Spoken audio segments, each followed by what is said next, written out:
ناممکن ہے. اس لیے ہمیں چاہیے کہ آخرت میں جنت حاصل کرنے کے لیے عمل کریں. بغیر عمل کے جنت ناممکن ہے. اس لیے خوش فہمی میں مبتلا نہیں ہونا چاہیے. بعض ظاہرین خطبہ خوش فہمی میں مبتلا کر دیتے ہیں کہ قسیم النار والجنہ مولا ہے. قسیم النار والجنہ مولا ہے. سید الشباب اہل جنہ حسنین علیہ السلام ہے. لہذا جنت تو ہماری ملکیت ہے. ایسا کچھ نہیں ہے. جنت پروردگار نے اعمال کرنے والوں کے لیے رکھی ہے. عمل کیجیے گا تو جنت ملے گی, نہیں کیجیے گا تو نہیں ملے گی. آپ یاد رکھیے اللہ کوئی مربت نہیں کرتا ہے گا, اس نے کوئی مربت نہیں کیے گی.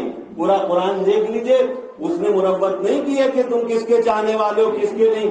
عمل کر کے دکھاؤ. عمل کی بنیاد پر ہم تم سے محبت کرتے ہیں.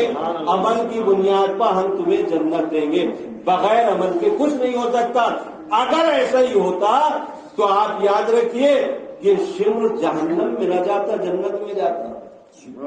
یہ شمر کیوں بنا تھا؟ شمر ذرا کبھی تاریخ پڑھیے, آپ کو معلوم ہو جائے گا کہ یہ شمر کیوں بنا, فلاں فلاں یہ کیوں بنے. یہ اپنی بد کرداری کی بنا پر بنے. تو یہ کیسے ہو سکتا ہے کہ انسان بد کردار ہو اور وہ جنت میں چلا جائے؟ یہ ممکن نہیں ہے. لہذا ہمیں چاہیے کہ اس دنیا میں رہ کر کے خود ساختہ عقائد پر عمل نہ کرتے ہوئے وہ عقائد جو قرآن نے بیان کیے, احادیث کے اندر موجود ہیں, ان عقائد کے تحت زندگی کو گزاریں اور اپنی زندگی کو کامیاب بنائیں. کتنا بے وقوف ہے وہ انسان کہ جو اس دنیا میں زندگی گزارے اور اپنی زندگی کا مقصد نہ سمجھے کہ مجھے کیوں بھیجا گیا ہے اس دنیا کے اندر. جیسا میں نے عرض کیا کہ دیکھیے ہمیں اس دنیا میں مگن رہنے کے لیے نہیں بھیجا گیا. ہر انسان صبح سے شام تک صرف ایک ہی فکر میں مبتلا ہے, کہاں سے آئے, کیسے کھائیں, کیسے ہضم کریں. اس کے علاوہ کوئی کسی کی فکر نہیں ہے. پوری دنیا یہی ہو رہا ہے. لاؤبالی پن میں انسان صبح سے شام ہو جاتی ہے, اس کو یہ فکر نہیں ہے کہ مجھے اللہ نے پیدا کیا ہے تو کیوں پیدا کیا ہے, مجھے کیا کرنا ہے, کہاں مجھے جانا ہے, کس منزل پر مجھے جانا ہے, مرنے کے بعد کن کن منازل سے اور کن کن واقعات سے میرا سامنا ہونے والا ہے. کسی کو فکر نہیں ہے. بس فکر یہ ہے کہ انسان دنیا میں عیش و آرام کی زندگی گزار لے اور بینک بیلنس بڑھا دے, زمین و جائیداد بنا لے, اچھے اچھے مکانات بنا لے, اور ظاہر ہے کہ اس دور میں اچھی زندگی گزار لے جائے, یہ مقصد سمجھتا ہے. لیکن یاد رکھیے کہ کتنا نادان ہے انسان اور کتنا بدعقل ہے آخرت کے بارے میں, کہ دنیا میں اگر وہ سفر کرتا ہے, کسی کو اگر ممبئی جانا ہے یا دلی جانا ہے یا کہیں اور جانا ہے, تو جانے سے پہلے وہ پوچھتا ہے گا کہ بمبئی میں کبھی گیا نہیں ہوں, کون سی ٹرین جائے گی, کون کون سے اسٹیشن پڑیں گے, کہاں کہاں مجھے کھانا مل سکتا ہے, کہاں کہاں مجھے آرام مل سکتا ہے. پوچھتا ہے کہ نہیں پوچھتا ہے گا, پوری معلومات کرتے جاتا ہے. یہ کتنا بدبخت ہے انسان کہ دنیا میں معاملات میں اتنا ہوشیار ہے اور آخرت کے معاملے میں ذرہ برابر فکر نہیں کرتا ہے کہ میری قبر میں کیا ہوگا, برزخ میں کیا ہوگا, آخرت میں کیا ہوگا, میرے وقت موت کیا ہوگا. ذرہ برابر فکر نہیں کرتا ہے. تو نتیجہ کیا ہے کہ کیا کیا عذابات ہوتے ہیں. یہ اگر پردے ہٹا دیے جائیں تو آپ یاد رکھیے, اگر مردوں کے عذاب دیکھ لیے ستی والے میں جا کر کے اگر آپ دیکھ لیے تو آپ کو معلوم ہوگا کہ حقیقت دنیا کیا, زندگی کی تلخی سمجھنے کی بڑھ جائے گی کہ دنیا میں سوائے انسان رونے کو اور کچھ نہیں کرے. اتنا سخت ترین عذاب اللہ دیتا ہے گا اور اس عذاب سے کوئی نہیں بچ سکتا ہے گا. اعمال صالحہ انسان کو بچا سکتے ہیں. عقل مند وہ ہے کہ جو مرنے کے بعد کی فکر کرتا ہے کہ موت آئے گی تو کیسے اور کن منازل سے مجھے گزرنا ہے. موت کہنا آسان ہے, اس کی تلخی کتنی ہوتی ہے. اتنی احادیث, اتنی روایات, واقعات علماء کرام کے, عارفین کے سب کتابوں کے اندر موجود ہیں. کہ مرنے کے بعد میں موت کے وقت کتنی سختی ہوتی ہے. ملک الموت جب تشریف لاتے ہیں تو انسان کے کردار کے اعتبار سے اپنی حیت لے کر کے آتے ہیں. یہ نہیں ہے کہ وہ انسان بد کردار ہے اور وہ اچھی صورت بنا کر کے آ جائے. جیسے انسان کا کردار ہوتا ہے ویسے ہی ملک الموت آتے ہیں. جیسا انسان کا کردار ہوتا ہے ویسے قبر میں منکر و نکیر آتے ہیں یا مبشر و بشیر آتے ہیں. انسان کا کردار ہر موقع پر کام دیتا ہے. یاد رکھیے کہ مرنے کے وقت میں قرآن مجید نے نقل کر دیا ہے. وہ سب پرانی باتیں ہیں کہ قبر کا حال مردہ جانے زندہ بھی جان سکتا ہے. آپ خود جان سکتے ہیں کہ آپ کے ساتھ کیا ہونے والا ہے. آپ اگر یہ چاہیں کہ آپ کی قبر میں آپ کے ساتھ کیا ہونے والا ہے آپ خود جان سکتے ہیں.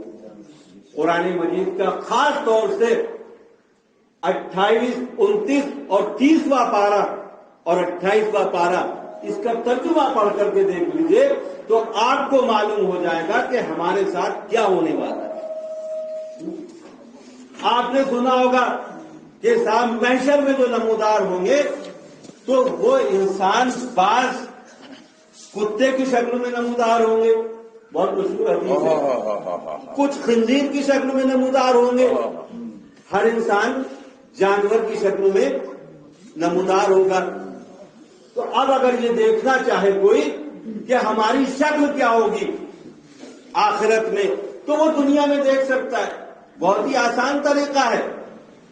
اگر ہمارے اندر خنزیر کی طرح بے حیائی پائی جاتی ہے تو ہمارا شمار خنزیر کی شکل میں ہوگا. اگر ہمارے اندر کتے کی عادتیں پائی جاتی ہیں تو ہمارا شمار کتے کی شکل میں ہوگا. یہ خود آپ دیکھتے جائیے کہ ہمارے اندر بندر کی عادتیں پائی جاتی ہیں یا خنزیر کی یا کتے کی. ان عادتوں کو دیکھتے چلے جائیے, آپ کو خود معلوم ہو جائے گا کہ ہم کس شکل میں نمودار ہوں گے. بہت سے واقعات ہیں, اب ان واقعات کو نہیں بیان کرنا ہے گا کہ رسول اللہ نے بتایا کہ کیسے کیسے انسان نمودار ہوں گے. یہاں تک کہ جب انسان قبروں سے اٹھیں گے تو ان کا کلمہ کیا ہوگا, کیا گفتگو ہوگی. جو آخری وقت آپ کا کلام تھا, گفتگو تھی, وہی کلام کرتے ہوئے قبروں سے بیدار ہو. مشہور ترین یہ واقعہ بھی ہے اور حدیث بھی ہے, اس میں نہیں جانا ہے مجھے. بہرحال یہ کہ انسان کو غور و فکر کرنا چاہیے کہ مرتے وقت جب انسان مرنے لگتا ہے ملک الموت تشریف لاتے ہیں. تھوڑی سی روشنی قرآن مجید نے بھی ڈالی ہے کہ حتی اذا جاء احدکم الموت, جب تم میں سے کسی ایک کے اوپر بھی موت واقع ہو جاتی ہے, تب یہ قرآن نقل کر رہا ہے کہ واقع ہو جاتی ہے تو اب وہ دیکھ لیتا ہے گا. جیسے ہی ملک الموت آتے ہیں تو وہ ہوتا زندہ ہے, ابھی کسی سے کچھ کہہ نہیں سکتا ہے گا. اب آتے پردے ہٹا دیے جاتے ہیں, دیکھو تمہیں کہاں جانا ہے, کیا کر کے آئے ہو, کیا تمہاری منزل ہے, وہ سب دکھا دیا جاتا ہے ایک ہی لمحے کے اندر. اب یہ جب دکھا دیا جاتا ہے تو قرآن نے نقل کیا ہے, قال رب ارجعون, پروردگار تو مجھے پلٹا دے, پلٹا دے. کیوں پلٹا دے, کیوں؟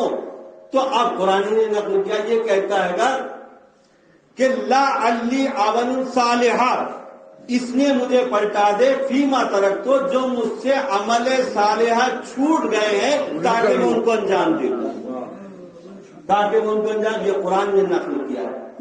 ممکن ہے کہ یہ ہم لوگ بھی کہیں, میں خاص طور سے کیونکہ میں تو انتہائی گنہگار انسان ہوں, تو یہ ہر انسان تقریباً یہ کہتا ہے قبل اس کے کہ ملک الموت کو دیکھ کر کے ہم یہ کہیں کہ وہ پروردگار پلٹا دے تو ہمیں دنیا میں رہ کر کے ان اعمال کی طرف توجہ دینا چاہیے. سب سے اہم اعمال جو وہاں ہے, نماز اپنی جگہ ہے, روزہ اپنی جگہ ہے اور بڑی اہمیت ہے اس کی, اور اس کے نہ پڑھنے کے بڑے بڑے نقصانات ہیں. ومن اعرض عن ذکری فإنہ معیشۃ ضنکا, جو ہمارے ذکر سے روگردانی کرے گا تو ہم اس کی معیشت کو تنگ کر دیں گے. یہ کیا ہے, یہ ذکر سے مراد یہی نماز روزہ ہے. نماز نہ پڑھنے سے جانتے آپ کیا ہوتا ہے گا؟ معیشت میں تنگی پیدا ہو جاتی ہے، سختی پیدا ہو جاتی ہے. کہ یہ نہ سوچیے گا کہ ہمارے یہاں تو کوئی کمی موجود نہیں ہے، واقع موجود نہیں ہے. ایک دور تھا کہ جب پھندیڑی میں پیسہ زمین سے نکلتا تھا، اب تو ماشاءاللہ سے آسمان سے برس رہا ہے. کوئی پریشانی نہیں ہے، لیکن یاد رکھیے میں نے عرض کیا کہ پیسے سے آپ سکون نہیں خرید سکتے، پیسے سے راحت نہیں خرید سکتے ہیں، دولت سے عزت نہیں خریدی جاتی ہے. پروردگار جس کو چاہتا ہے صحت دیتا ہے، جس کو چاہتا ہے دولت دے دیتا ہے گا. لیکن اگر ہمیں عزت چاہیے، سکون چاہیے، راحت چاہیے تو ہمیں ذکر الہی کرنا چاہیے. اس لیے نماز کی بہت اہمیت ہے، بہت زیادہ اہمیت ہے. لیکن اس سے زیادہ اہمیت یہ ہے کہ ہم معاشرے سے نفاق کو دور کریں. اس کے بہت نقصانات ہیں. جو پہلے کا وقت تھا، دھوپ بہت سخت پڑ رہی تھی، ہر آدمی اپنے اپنے گھر کے اندر موجود تھا. جناب مقداد بغیر توقع دھوپ میں کھڑے ہوئے تھے. مولا نے پوچھا مقداد یہ بے وقت تم گھر میں کیوں یا باہر کیوں کھڑے ہوئے ہو دھوپ کے اندر؟ کہا مولا یوں ہوں کھڑا ہوا ہوں. کہا نہیں بتاؤ کیوں کھڑے ہوئے ہو؟ کہا نہیں کھڑا مولا یوں ہی کھڑا ہو. 3 مرتبہ مولا نے پوچھا کہ بتاؤ کیوں کھڑے ہوئے ہو؟ جناب مقداد بہت خوددار تھے، بہت زیادہ خوددار تھے. مولا سے اپنی ظاہری اور باطنی زندگی کے بارے میں بھی نہیں بتاتے تھے. ہمیں اگر ذرا سی کسی چیز کی ضرورت پڑتی ہے تو کربلائیں اور درگاہیں ایک کر دیتے ہیں اور کتنے تسبیح پڑھنا شروع کر دیتے ہیں، عملیات کرنا شروع کر دیتے ہیں، درگاہوں کربلاؤں میں جانا شروع کر دیتے ہیں. لیکن جناب مقداد نے جو سیرت دی ہے، مولا نے 3 مرتبہ کہا لیکن بتایا نہیں. آخر میں کہا کہ اے مقداد میں علی. اب ظاہر بیتا واجب ہو گئی. تم سے پوچھ رہا ہوں بتاؤ کیوں کھڑے ہوئے ہو؟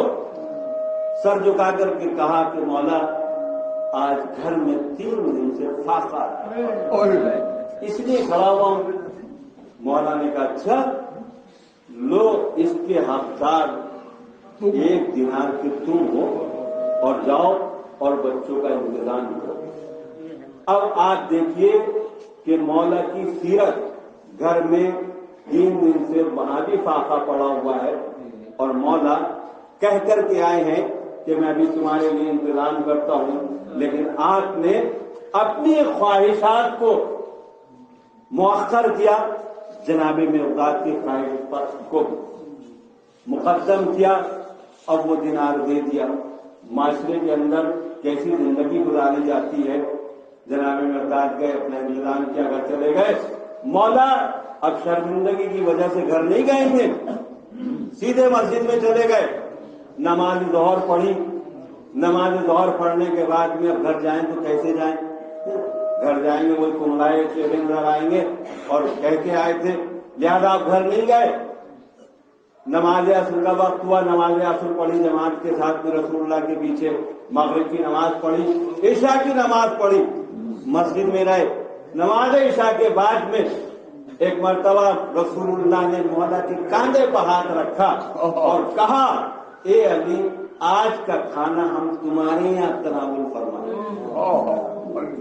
مولا نے کچھ نہیں کہا. ظاہر ہے کہ جس کے گھر میں کچھ نہ ہو، مولا نے کچھ نہیں کہا. اب مولا سر جھکائے ہوئے ہیں، آگے آگے رسول اللہ، پیچھے پیچھے جناب مقداد جا رہے ہیں. اب جب جا رہے ہیں اب سر جھکا ہوا ہے مولا کا. گھر میں دخل بات کیا. رسول اللہ نے فرمایا بیٹی اجازت ہے؟ کہاں بابا جان آ جائیے. اب ادھر داخل ہوئے تو اب کیا دیکھا کہ جانماز بچھی ہوئی ہے گی، شہزادی تعقیبات میں مشغول ہیں اور جانماز کے قریب ایک طبق میں ایسا کھانا رکھا ہے، ایسی خوشبو آ رہی ہے کہ جو دنیا میں خوشبو کے علاوہ تھی. پوچھا مولا نے کہ منظر رسول یہاں تو کچھ بھی نہیں تھا، یہ کیا ہے؟ تو اب آپ نے وہی آیت پڑھی اللہ یرزقو من یشاء بغیر حساب. اللہ جس کو چاہتا ہے بغیر حساب کے روزی دیتا ہے گا. اب رسول اللہ مسکرا کے فرمایا کہ اے علی میں بتاؤں یا تم خود بتاؤ گے کہ یہ خانے جنت کہاں سے آ جائے گا؟ کہا آپ ہی بتائیے۔ کا پروردگار نے تمہارے اس ایک دینار کے عوض جو تم نے جناب مقداد کو دیا تھا، جنت سے پروردگار نے کھانا بھیجا ہے۔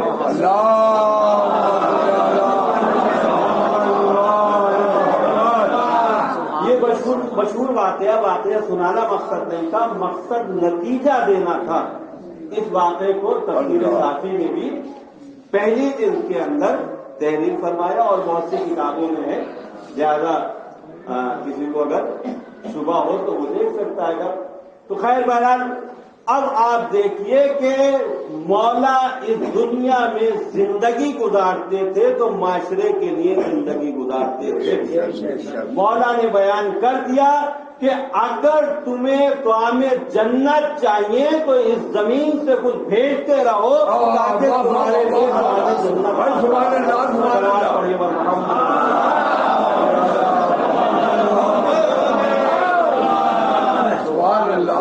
یہ زندگی کا سلیقہ سکھایا۔ ہم کتنے نادان دوست ہیں مولا کے کہ اپنے ذہن میں جنت، خیالی جنت کا تصور ہر وقت قائم رکھتے ہیں کہ ساتھ جنت تو ہمارے باپ کی ملکیت ہے، ہمارے دادا کی ملکیت ہے، ہمیں تو اس میں جانا ہے ہی ہے، ہمیں تو اس میں جانا ہے ہی ہے۔ یاد رکھیے جنت خام خیالی کا نام ہے، نہیں ہے، جنت عمل کا نام ہے۔ جتنا دنیا میں عمل کرتے جائیے گا اتنا ہی جنت میں درجات بلند ہوتے چلے جائیں گے۔ عمل نہیں کیجیے گا تو جنت ملنے والی نہیں ہے۔ آپ یاد رکھیے اگر دنیا میں رہ کر کے آپ کو کسی نعمت کی ضرورت ہے، مثال کے طور پر اگر ایک انار کھانے کی ضرورت ہے، ایک سیب کھانے کی ضرورت ہے، تو کیا آپ کو بغیر کیے مل سکتا ہے؟ اگر آپ ملازم ہیں تو نوکری کیجیے،